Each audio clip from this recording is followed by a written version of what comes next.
Halo semuanya, kenalin nama aku Rara. Aku salah satu mentor geografi di SBM Experience ini. Nah, ketemu lagi nih sama aku bahas tentang sumber daya manusia dan sumber daya alam. Nah, sebelumnya nih aku bakalan ngingetin kalian dulu buat selalu follow SBM 24, ACTSBM 24 di Instagram maupun di Twitternya. Nah, kita lagi ngadain salah satu kegiatan bernama SBM Charity, di mana di situ kita akan membantu teman-teman kita yang ada di panti asuhan maupun teman-teman kita yang kehilangan orang tuanya semasa pandemi ini. Nah, buat kalian yang punya rezeki lebih, boleh banget nih kasih bantuan buat teman-teman kita melalui SBM Charity ini. Atau kalian juga bisa sebar informasi ini ke saudara kalian, teman-teman kalian, maupun keluarga kalian. Supaya makin banyak juga nih teman-teman kita yang terbantu dengan adanya donasi-donasi dari kalian. Nah, uh, nama aku Rara, dan kalian bisa menghubungi aku di Twitter @chemomile. Jadi karena aku jarang buka IG, jadi aku kasih Twitter aku aja. Buat kalian yang mau nanya materi-materi geografi atau mau nanya tentang UTBK, mau nanya tentang materi ekonomi, sosiologi, itu sejarah juga boleh. Boleh langsung hubungin aku di Twitter.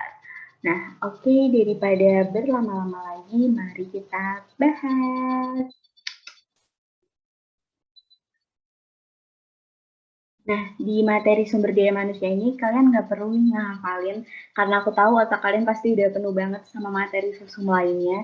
Jadi buat materi sumber daya manusia, sumber daya alam itu penting banget buat kalian, gimana ya, kalian pelajarinya tuh jangan terlalu dibikin stres gitu, karena ini tuh materi-materi yang bisa kalian kerjain soalnya tuh pakai logika aja gitu. Jadi kayak nggak perlu dihafalin sumber daya manusia tuh apa, kuantitas SDM tuh apa, kayak gitu-gitu. Jadi langsung bahas aja. Nah, yang pertama ini ada kuantitas sumber daya manusia. Nah, kuantitas itu kan kayak jumlah gitu ya, jumlah penduduk, jumlah manusia yang ada di suatu daerah. Langsung aja kita bahas, yang pertama ada jumlah penduduk.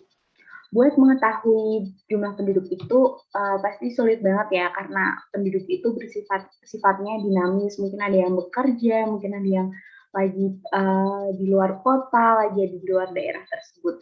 Nah, uh, di Indonesia ada beberapa metode untuk menghitung jumlah penduduk. Nah, yang pertama itu ada sensus.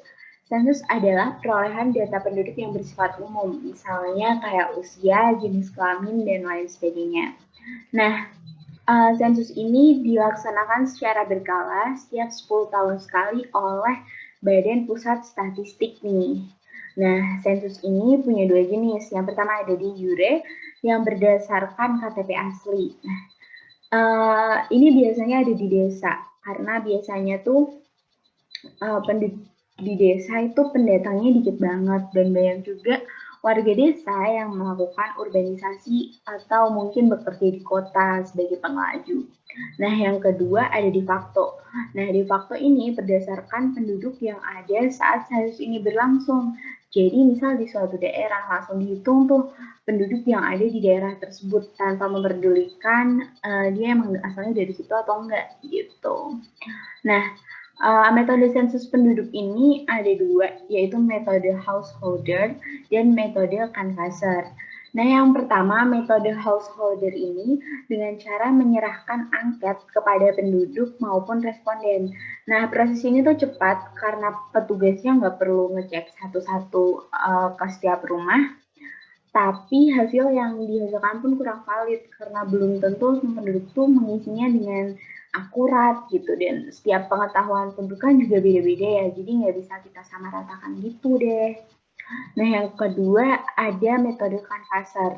Metode canvasser ini membutuhkan waktu yang lama karena petugas mendatangi dan mewawancarai penduduk secara langsung. Jadi memang lama, cuma keakuratan dari sensus penduduk ini bisa dijamin karena sesuai dengan standar yang diinginkan oleh petugas-petugas tersebut. Nah, yang kedua, sekarang kita bakalan membahas registrasi nih. Registrasi ini merupakan perolehan data penduduk yang bersifat sewaktu-waktu, misalnya kelahiran, kematian, pindah, menikah, dan lain sebagainya. Mungkin kalian kalau tahu kalian ngurus kayak ngurus akte kelahiran di kelurahan, ngurus akte kematian kayak gitu-gitu. Terus kalian mau ngurus perpindahan gitu-gitu kan. Yang ketiga ada perolehan data yang namanya survei nih. Nah, survei ini tuh bersifat khusus kalau misalnya ada case tertentu yang mengharuskan daerah tersebut disurvei gitu. Dengan cara apa? Dengan cara mengambil sampel. Misalnya survei pemilu. Jadi misal yang usianya 18 tahun ke atas, 17 tahun ke atas yang udah punya KTP dan emang berdomisili di daerah tersebut, misalnya itu berapa orang sih yang siap mengikuti pemilu. Terus survei korban banjir. Nah, gimana nih caranya? Misal berapa aja yang meninggal, berapa aja yang terluka, berapa aja yang mengalami, siapa aja yang mengalami kerugian dan lain sebagainya. Oh ya guys, aku mau minta maaf dulu karena kalau misalnya kalian dengar suara berisik itu karena rumah aku tuh deket sama jalan raya. Jadi semoga kalian nggak kedengeran sih.